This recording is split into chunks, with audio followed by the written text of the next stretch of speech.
This is probably one of the worst ways and most difficult ways to install a patch panel on a classic Grand Wagoneer.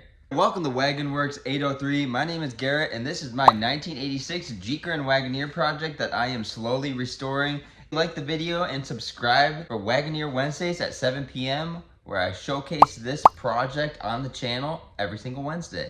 I first picked up this 1986 Jeep Grand Wagoneer project in August of 2020, and I've been working on it for about 5 years. Back in 2023, my friend and I attempted to do a quarter patch panel install on both sides of the Wagoneer. One side we started, ended up never finishing it, and this side we started it and we somewhat finished it. And for the side that we started and somewhat finished it, we chose the worst way, the worst path forward to take because we didn't really know any better.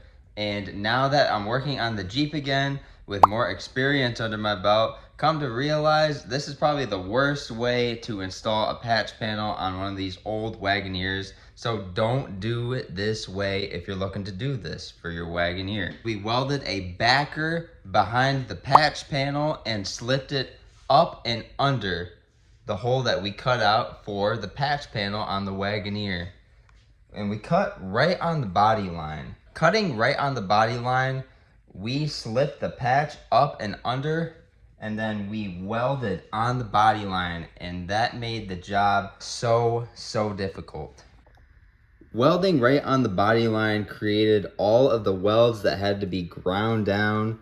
It made the body line virtually disappear and it looked awful. And when I had the patch up here and it was all welded in, the body line was here and there. You could see it in some spots more than others. It was high, it was low. It was a nightmare. So ultimately I decided to redo this side because I knew moving forward, creating a body line with fiberglass, filler, or whatever, that was going to be way more difficult than cutting all this out and redoing it. And I'm trying to put my best foot forward for this project and do it the right way. Hopefully this video was helpful to you. Give it a like and subscribe if you want to learn how to correctly put on a quarter patch panel on a classic Wagoneer. Check out next week's video. It'll be linked down below. Thanks so much for watching, and as always, take care. And before you go, check out this video here next.